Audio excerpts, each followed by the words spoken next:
اللہ تعالیٰ کو یاد کرنا خوبصورت ترین کاموں میں سے ایک کام ہے، بہترین عبادات میں سے ایک عبادت ہے۔ قرآن پاک میں اللہ تعالیٰ اس کے بارے میں فرماتے ہیں وَلَذِكْرُ اللَّهِ أَكْبَرُ، اور اللہ کا ذکر بہت بڑا کام ہے، بہت اچھا کام ہے۔ حقیقت یہ ہے کہ انسان جس چیز سے محبت کرتا ہے اس کو ضرور یاد کرتا ہے، اس کا ذکر کرتا ہے، دل ہی دل میں بھی اور زبان سے بھی، کیونکہ جس چیز کی محبت انسان کے دل میں ہوتی ہے وہ چیز زبان پر آ کر رہتی ہے۔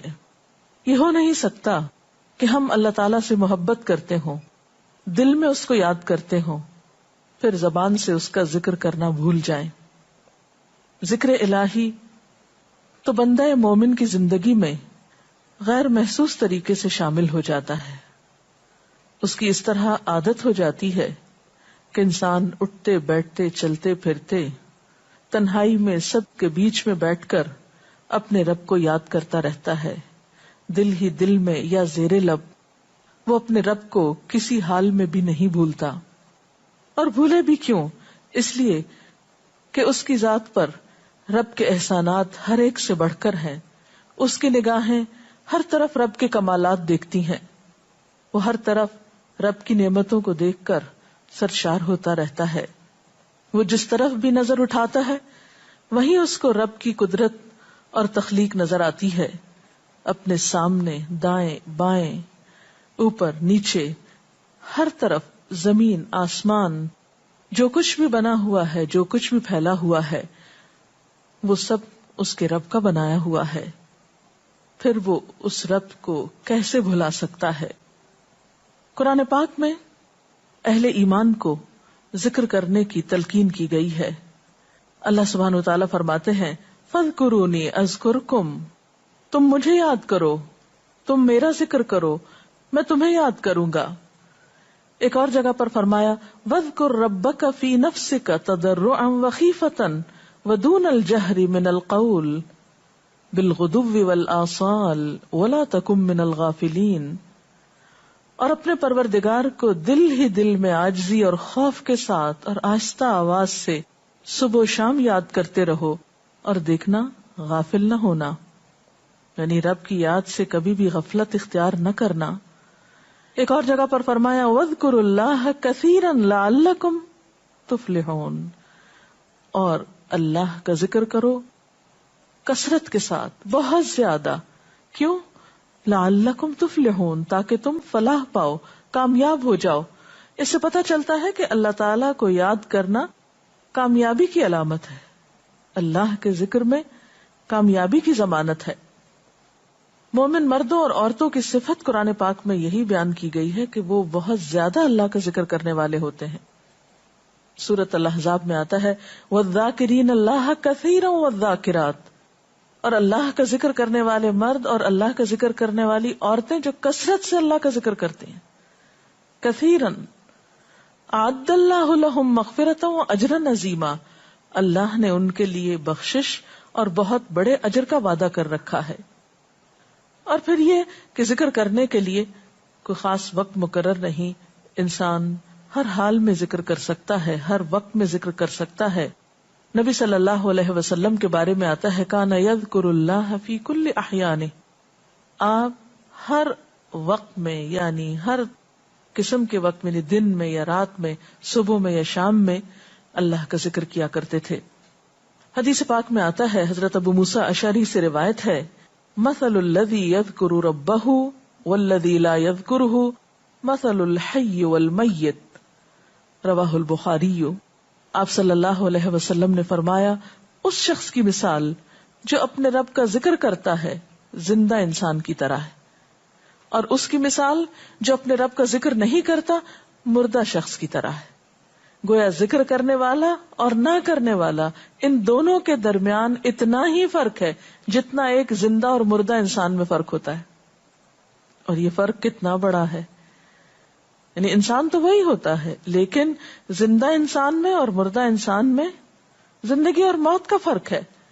بالکل اسی طرح جو شخص اپنے رب کو یاد کرتا ہے، اس کا ذکر کرتا ہے، اس کے اندر ایک زندگی ہے، اس کے اندر ایک خاص خوشی ہوتی ہے، اطمینان ہوتا ہے.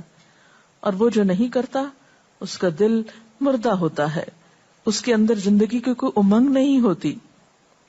ایک اور حدیث میں آتا ہے، نبی صلی اللہ علیہ وسلم نے فرمایا، اللہ تعالیٰ فرماتا ہے میں اپنے بندے کے خیال کے مطابق ہوتا ہوں یا خیال کے ساتھ ہوتا ہوں.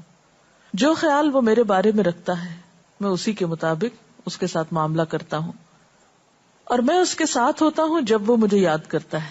گویا ذکر کرنے والے اللہ کی مدد کے مستحق ہوتے ہیں، یعنی اللہ ایسے بندوں کے ساتھ ہوتا ہے جو ذکر کرتے رہتے ہیں.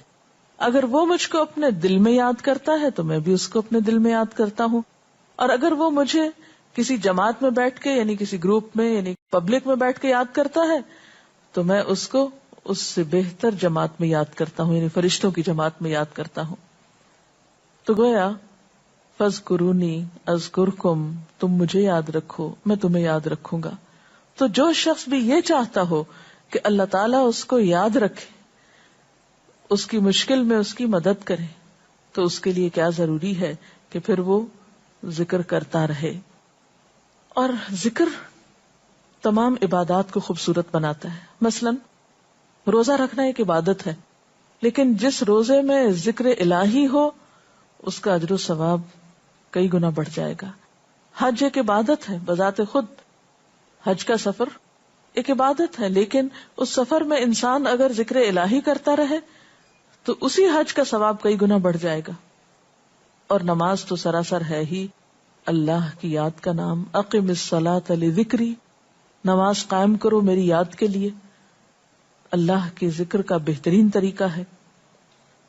ایک اور موقع پر آپ صلی اللہ علیہ وسلم سے جب یہ پوچھا گیا کہ سب سے اچھی نماز کس کی، سب سے اچھا روزہ کس کا، سب سے اچھا حج کس کا، سب سے اچھا مجاہد کون، تو آپ صلی اللہ علیہ وسلم نے ہر بار یہی جواب دیا کہ جو اپنے ان کاموں میں ذکر الہی کثرت کے ساتھ کرے.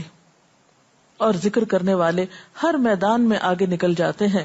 حدیث پاک میں آتا ہے نبی صلی اللہ علیہ وسلم نے فرمایا مفردون سبقت لے گئے. لوگوں نے پوچھا کہ یہ مفردون کون ہے؟ فرمایا وہ مرد جو کثرت کے ساتھ اللہ کا ذکر کرتے ہیں اور وہ عورتیں جو کثرت کے ساتھ اللہ کو یاد کرتی ہیں. اور یہاں آپ نوٹ کر رہے ہیں خاص طور پر مردوں کے ساتھ ساتھ عورتوں کا ذکر بھی ملتا ہے. حضرت عبداللہ بن بصر فرماتے ہیں کہ ایک شخص نے عرض کیا یا رسول اللہ صلی اللہ علیہ وسلم، بے شک اسلام کے احکام مجھ پر بہت ہیں، یعنی ذمہ داریاں بہت ہیں، کرنے کے کام بہت ہیں. آپ مجھے کوئی ایسی بات بتائیں جسے میں اپنے لیے لازم کر لوں، یعنی میرے لیے آسان ہو اور میں پابندی سے کر سکوں. تو آپ صلی اللہ علیہ وسلم نے فرمایا لا یزال لسانک رطبا من ذکر اللہ، کہ ایک چیز پابندی سے پکڑ لو، اور وہ کیا کہ تیری زبان ہمیشہ اللہ کے ذکر سے تر رہے، ہر دم اللہ کو یاد کرتے رہو. اور یہ حقیقت ہے کہ انسان کوئی بھی کام کر رہا ہو، مثلا خواتین کھانا پکا رہی ہیں، گھر صاف کر رہی ہیں، واک کر رہی ہیں، کوئی بھی کام کر رہی ہیں اس طرح کا، تو اس میں ساتھ ساتھ اللہ کی یاد کرتی رہیں. سبحان اللہ، الحمدللہ، اللہ اکبر، استغفر اللہ، لا الہ الا اللہ، ان اذکار کا ورد کرتے رہیں، تو اس میں کام بھی ہوتا رہے گا اور اس کے ساتھ ساتھ اللہ کی یاد بھی ہوتی رہے گی. خصوصی طور پر 2 کلمات ایسے ہیں جن کے بارے میں بہترین اجر کی خوشخبری سنائی گئی. آپ صلی اللہ علیہ وسلم نے فرمایا کلمتان، 2 کلمات ایسے ہیں خفیفتان علی اللسان، جو زبان پہ بہت ہلکے ہیں، یعنی پڑھنے میں کچھ مشکل نہیں. ثقیلتان فی المیزان، میزان میں بہت بھاری ہیں. حبیبتان الی الرحمن، رحمان کو بہت محبوب ہیں، اور وہ کیا ہیں؟ سبحان اللہ و بحمدہ، سبحان اللہ العظیم. چلتے پھرتے، اٹھتے بیٹھتے، کام کاج کرتے، تسبیح پڑھتے رہنا، ذکر کرتے رہنا انسان کے دل کو جہاں اطمینان بخشتا ہے وہاں اس کے کام کو آسان بھی کر دیتا ہے، اور اللہ کی مدد بھی ساتھ ہوتی ہے. اور قرآن پاک میں ایسے لوگوں کے لیے خوشخبری ہے، الا بذکر اللہ تطمئن القلوب، سنو اللہ کے ذکر سے دلوں کو اطمینان ہوتا ہے. اور ویسے بھی میزان میں بہت بھاری نیکی ہے. ایک حدیث میں آتا ہے کہ رسول اللہ صلی اللہ علیہ وسلم نے لوگوں سے پوچھا کیا میں تمہیں نہ بتاؤں کہ تمہارے اعمال میں سب سے اچھا عمل، سب سے پاکیزہ اور تمہارے درجات کو سب سے زیادہ بڑھانے والا، اور جو تمہارے لیے سونے چاندی کے خرچ کرنے سے زیادہ بہتر ہو، اور اس سے بھی بہتر ہو کہ تم اپنے دشمنوں سے ملو، ان کی گردنیں تم مارو اور وہ تمہاری گردنیں مارے، تو کیا ایسا عمل نہ تمہیں بتاؤں؟ صحابہ نے عرض کیا، ضرور یا رسول اللہ صلی اللہ علیہ وسلم، ہمیں ایسا عمل بتائیے. تو آپ نے فرمایا وہ اللہ کا ذکر ہے، یعنی تمام اعمال میں وہ سبقت لے جاتا ہے. اسی طرح ایک اور حدیث میں ہے، رسول اللہ صلی اللہ علیہ وسلم نے فرمایا کہ جب بھی کچھ لوگ بیٹھتے ہیں اور وہ اللہ کا ذکر کرتے ہیں، یعنی کسی مجلس میں اکٹھے ہو کر بیٹھتے ہیں، تو اللہ کی رحمت ان کو ڈھانپ لیتی، ان پر سکینت نازل ہوتی ہے. اللہ تعالیٰ ان کا اپنے ہاں ذکر کرتے ہیں. گویا اکیلے بھی ذکر کیا جا سکتا ہے اور کسی مجلس میں اکٹھے بیٹھ کر بھی. پھر اسی طرح صبح و شام بھی، جیسا کہ قرآن پاک میں آتا ہے، وَسَبِّحْ بِحَمْدِ رَبِّكَ قَبْلَ طُلُوعِ الشَّمْسِ وَقَبْلَ غُرُوبِهَا، اپنے رب کی تسبیح بیان کرو سورج نکلنے سے پہلے اور اس کے غروب ہونے سے پہلے. ایک اور جگہ پر آتا ہے وَسَبِّحْ بِحَمْدِ رَبِّكَ بِالْعَشِيِّ وَالْإِبْكَارِ، اپنے رب کی حمد و ثنا بیان کرو عشی کے وقت یعنی عصر کے وقت، والابکار اور صبح کے وقت. عشی کا لفظ جو ہے یہ زوال شمس سے غروب شمس کے درمیانی وقت کو کہتے ہیں. پھر اسی طرح انبیاء علیہ السلام کے بارے میں ہم دیکھتے ہیں، حضرت داؤد علیہ السلام بہت خوبصورت آواز سے، بہت خوبصورت انداز میں اللہ تعالیٰ کا